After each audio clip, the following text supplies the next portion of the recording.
Welcome back, Nets fans. The regular season's over here. Game just finished off on Sunday. Cam Thomas almost gave us 50. I think he finished with 46, and the Sixers went all out to just not let him score it all in the fourth quarter. So he came up a bit short there, but still a great performance overall. For the rest of the team, not so much. We saw some guys, I think, play their first games. I think Raekwon Gray played his first game, and the game had some entertaining moments. David Duke Jr. had some cool moments. That reverse layup was very nice, but for the most part, wasn't really worth watching. But anyway, the Nets, of course, will play the Sixers. We knew about this a couple nights ago. I have not made the video yet, but here we are. So Nets Sixers 6 versus 3. Of course, Philly is going to be favored to win this series. And, off the top, I will say I do think the Sixers are going to win this thing, but I am not going to count the Nets out completely.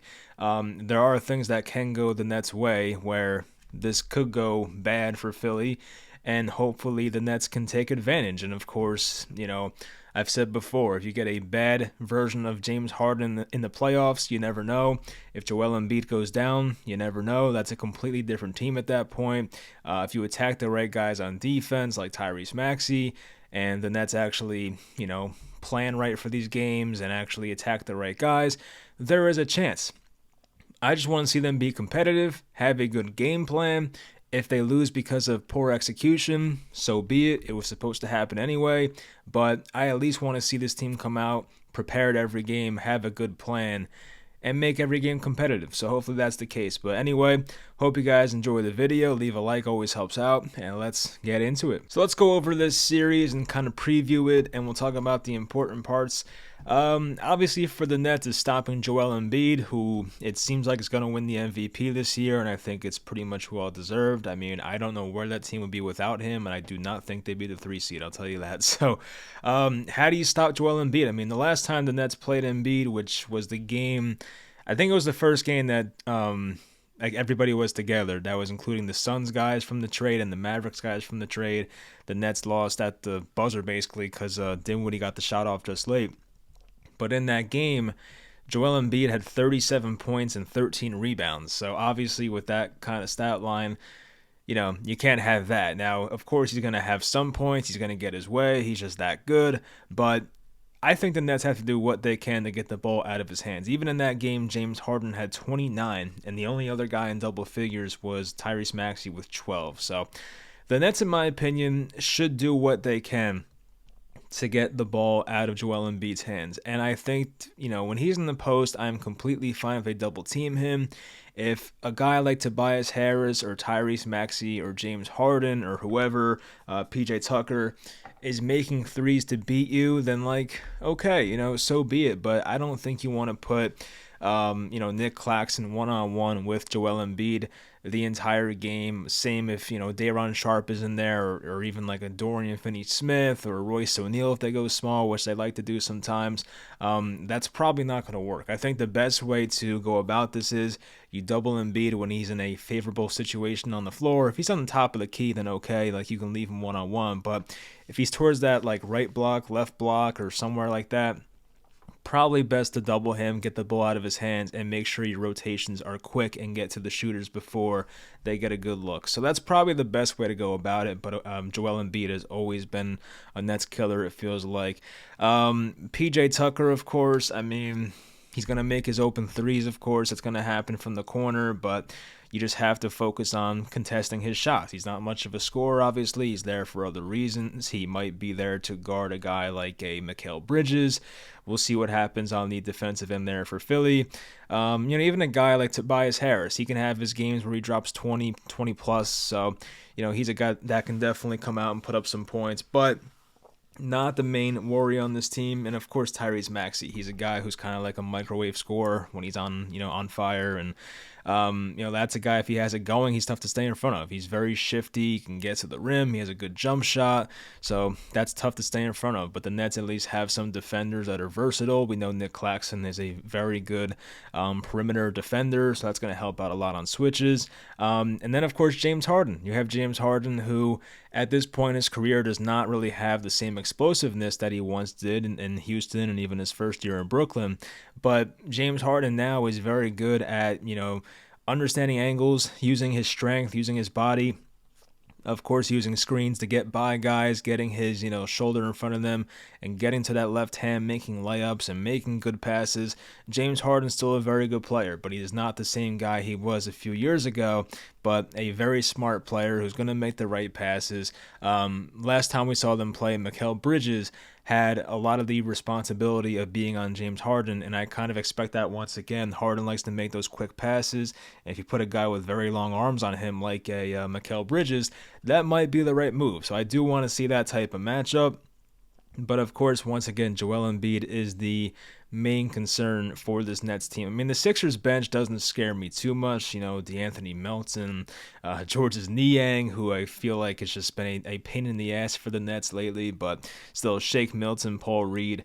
It's not too scary. I think the Nets honestly may have more depth at this point, but of course, when you talk about who are the top stars in this game, Philly has the top two guys probably in Joel Embiid, definitely, and James Harden. So, yeah, I mean, that's pretty much it for the Sixers side. You look at the Nets, and of course, we're going to have some questions about this team is, which version of Spencer Dinwiddie are you going to get? Are you going to get the Spencer Dinwiddie who is going to let the refs get in his head and just be inefficient as a scorer, a guy who doesn't know when to distribute the ball, when to shoot the ball? Because when Spencer's right, he's been very good for this Nets team. Like when he knows a good balance of distributing and shooting the ball, he's been very good. So if he is the assist first type point guard, I think that's the right recipe for success in this series for them. So if they get the good version of Spencer Dinwiddie, I like our chances a lot more. So hopefully he's, pretty efficient in this series and can give us some high assist totals and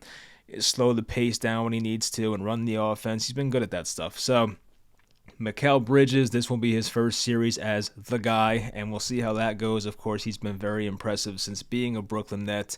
I'm excited personally to see how he looks. I mean, playoff time, there's high stakes, of course. I want to see how Mikal Bridges looks in this type of spotlight. So, does he sink or swim?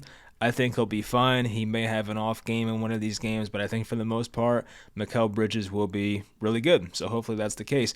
Cam Johnson. Guys like Cam Johnson, guys like Dorian Finney-Smith, even Royce O'Neal, them shooting the ball is going to be a big thing. If those guys can make their threes, the Nets up their chances of making this a long series and possibly can win it. I mean, if you talk about Cam Johnson, Royce O'Neal, and those guys, if they make their shots at over a 40% clip from three, I mean, the Nets are a much, much better team at that point. And when they can't make their threes, that's when the Nets are terrible. That's when they are looking like a terrible team. Of course, it's a make or miss league. It's all about making your shots, but the Nets especially, since they don't have many shot creators. I mean, yes, they have Mikal Bridges. I guess Dinwiddie counts too.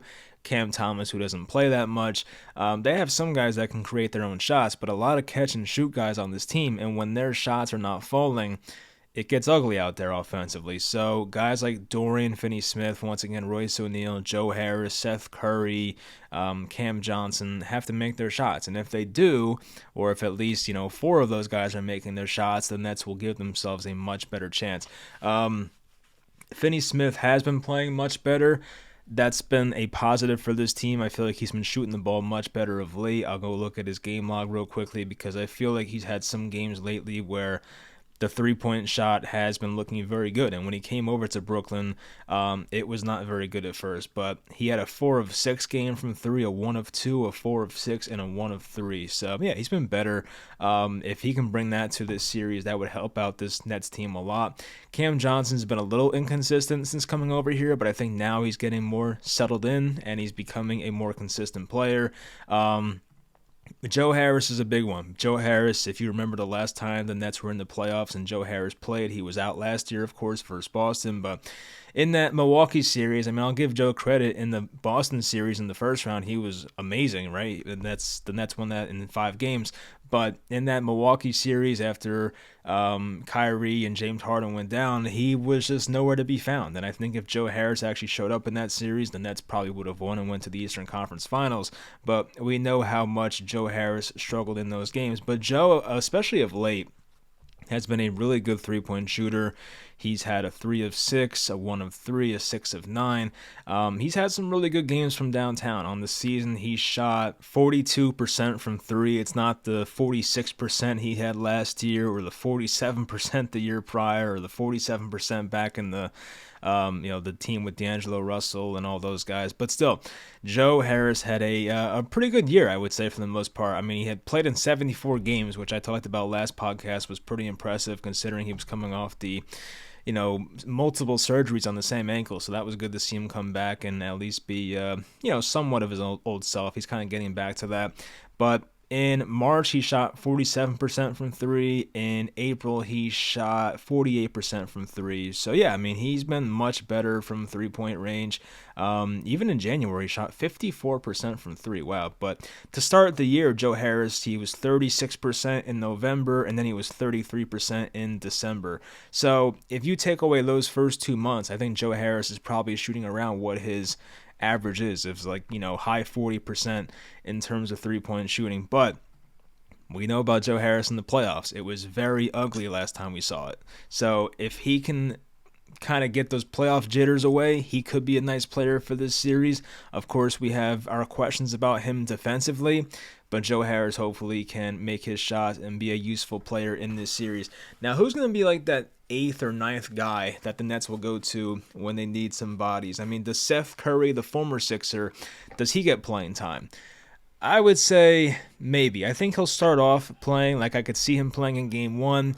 You kind of get a feel for it and see how it goes, but it's no guarantee Seth Curry is going to play in every single game. I think it depends on what's going on. Another interesting one is Day'Ron Sharpe. I don't know what Day'Ron's role is going to be. It seems like with the Nets, moving on from Nerlens Noel, another former Sixer, and a guy like Moses Brown, we'll see like what his role is. I do think Day'Ron's going to play, of course, especially if Nick Claxton gets in foul trouble.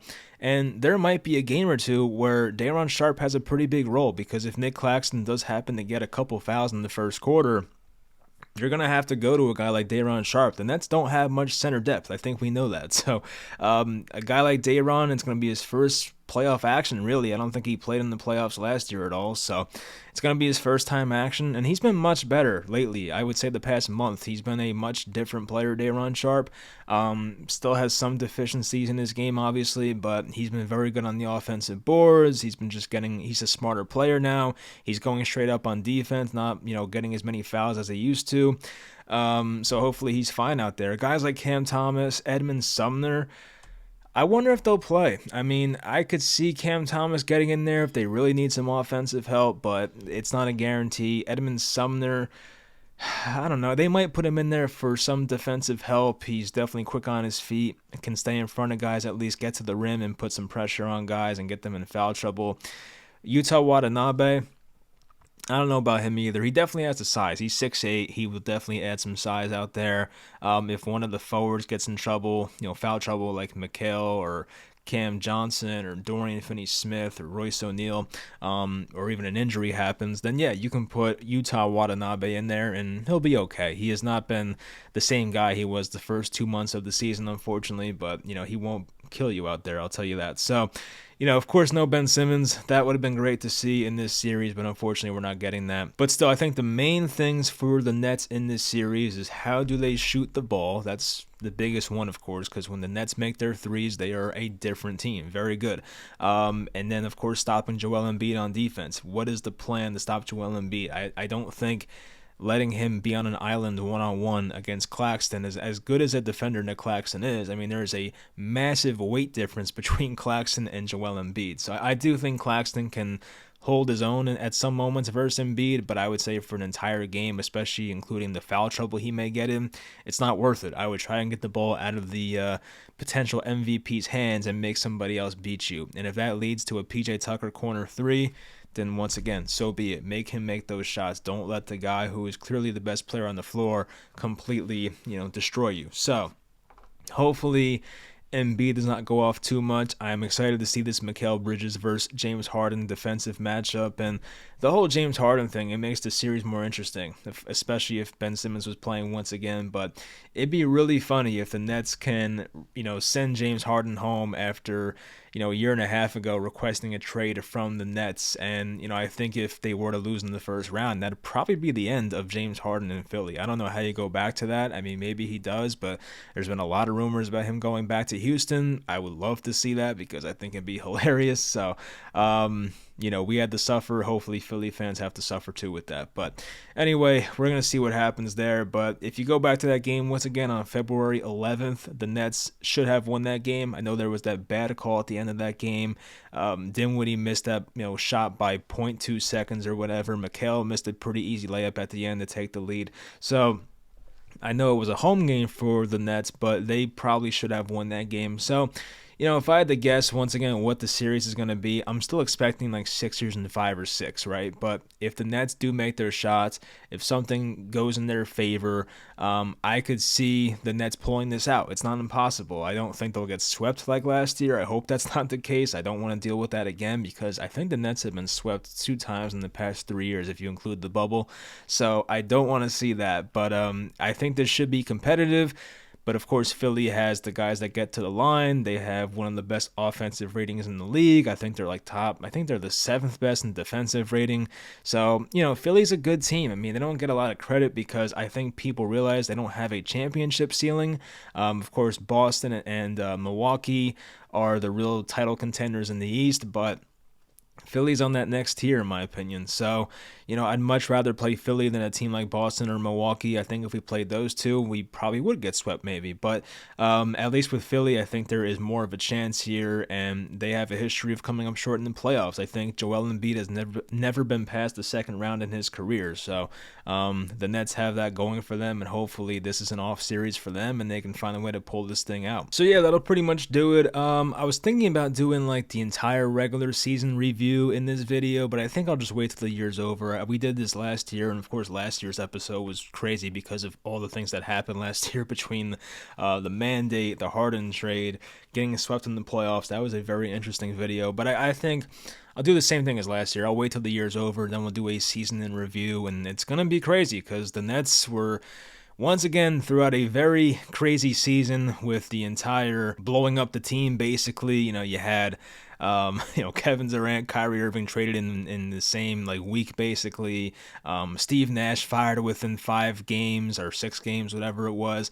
It looked like Ime Udoka was going to coach this team for about a week, and that fell through. And just a lot of crazy things happened this year. So, getting Spencer Dinwiddie back and all those type of things. It was a very odd year for the Nets, so I'm excited for that video, but hopefully it comes a lot later because I would like the season to stay going and I want to make it to the second round, hopefully. But once again, things will have to happen. Things will have to go in the Nets' favor, but hopefully it does happen. But hope you guys enjoyed the video. Leave in the comments, what do you think the outcome of this series will be? And I'll talk to you guys next time.